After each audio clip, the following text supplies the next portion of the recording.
စီပလင်းနဲ့မမဆိုလို့စီမသိတဲ့လူမရှိတော့ပါဘူးအခုမှတခါမှတော့ဒီဘဲတွေကိုပြစ်ကြွေးတဲ့အကြောင်းကိုကွန်မန့်နဲ့တော့သူရှင်းပြပါနော်လာသူတွက်ကြည့်ကြစီပလင်းလောက်ကတော့ကိုရိတ်ခါကွာနေကိုတဲခဲ့နော်ပြီးလို့ရှင်ကနင်တို့မပြောချင်လို့လားမပြောอ่ะငါလူကောင်းမငါလူစောရလေဒီဘဲငါကောင်လောက်ကိုတပြိုင်နက်တည်းငိန်ကြရောင်ပြစ်ကြွေးနိုင်တယ်โอเคအခုလည်းငါနေဘူးကျဲတဲ့ထဲမှာဘဲငါတယောက်လည်းနဲ့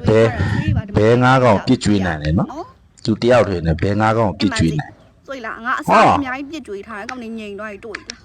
ပြီးတော့ငါ့အောက်မှာတကယ်ကြီးကွာမှတ်နေတဲ့ကောင်နေပြီးလို့ရှင်ငါ့ကိုမန်းထူနေပါဆိုရင်မှန်ထားတဲ့ကောင်နေအကုန်လုံးငါ video reply လုပ်ပေးမယ်နော်အနည်းဆုံးတော့နင်တို့ရဲ့ main မနင်တို့ရဲ့ကောင်မလေးတွေ့လို့ရှင်နင်တို့နေရင်16ချက်လောက်ရိုက်လွန်တာပေါ့ကွာလို့မှန်းထူတဲ့ကောင်ကြတော့ video အောက်မှာဘဲမရာမှန်ထားတဲ့ကောင်လွန်တယ်ငါနဲ့တွေ့ပြီ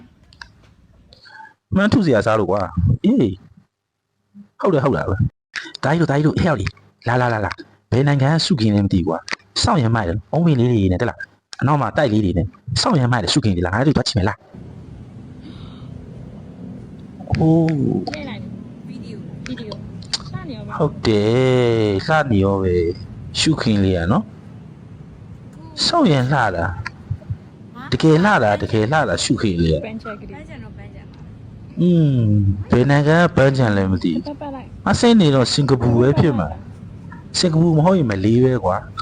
မင်းတို့ဘယ်နိုင်ငံလို့ထင်လဲကွန်မန့်ထဲမှာရေးခဲ့တယ်လားမင်းတို့ထင်တဲ့နိုင်ငံလှတယ်လို့ရေးခဲ့နော်မလှဘူးလို့ရေးခဲ့ဒါလို့